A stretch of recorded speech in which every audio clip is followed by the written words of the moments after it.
think he'll be very disappointed that he didn't put up a better effort.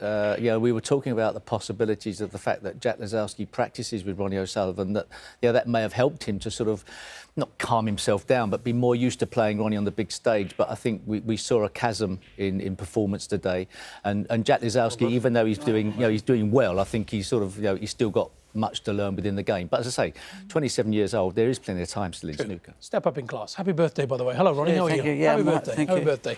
Your assessment of this afternoon? I don't know, really. I felt a bit nervous at the start, because I know he's such a dangerous player and he can pop balls off the lampshades, and he started off like that.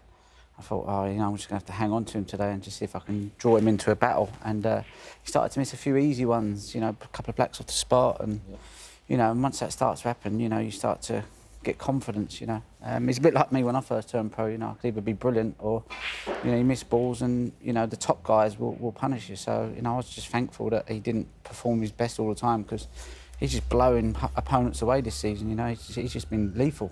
Just quickly on Jack, how good is he and how good can he be, Ronnie?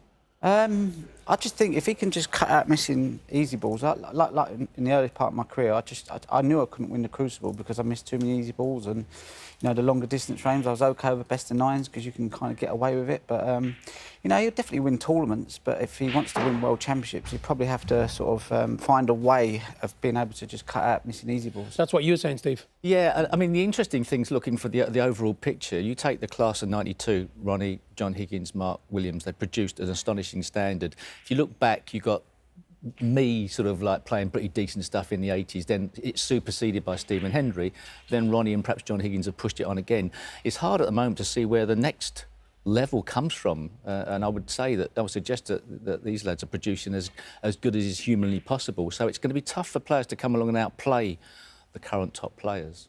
Some of our viewers may be wondering, Ronnie, all the experience you've had, you've won this title 6 times, defending champion, hearing you talk about getting nervous and at a venue that you love so much. Yeah, the first 2 or 3 rounds, I'm working with Steve Feeney, sight right, and I'm just loving everything that I'm feeling on the practice table, and even in matches, certain spells, it's like feels just like the good old days when I was like 13, 14, just smashing them off the lampshades. I'm starting to feel more confident.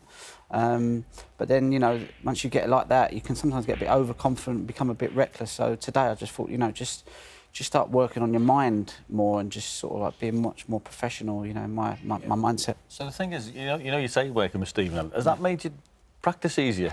Has it made you... Well, you were in here grafting yesterday, weren't you? You did a few hours yesterday. So is that like another thing, another lease of life for your practice? I mean, honestly, it's hard to put the hours in, isn't it? You've played before, and I think you should just try it out, because it's just different class, you know what I mean? It does. When you feel like you're on it, you just feel like everything's in the middle of the hole, So it's an amazing bit of science he's got there, and I'm just enjoying playing. I'm still not at my best in my matches because you've got to wait for it all to kind of marry together, and it takes time. You just can't change bad habits overnight. But I'm just trying to iron them out. And Ronnie, just finally, we've been talking about the stuff that's been in the papers, on social media, and in this TV studio. We're not going to go into that at all this afternoon. Thank God for that. What I'm interested in, and I'm sure the viewers are too at home as well, is how do you compartmentalise? I think that's the word you used, Steve, this afternoon. How do you put that to your back of your mind? You've made some fantastic breaks. It's been a joy to watch you this afternoon, knowing all that nonsense is going on.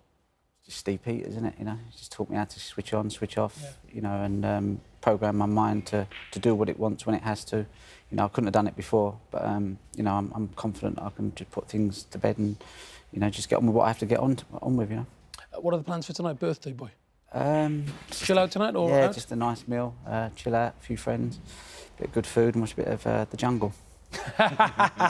Would you ever be tempted? Yeah, definitely. When the time's right, I'll definitely have a go. Yeah. How do you think you get on? He'd do all right. Yeah, I'll tell you, it's a great experience. Fantastic. Yeah, good stuff, Ronnie. Happy birthday. Thank you. Top man. Thank you very much indeed. Okay.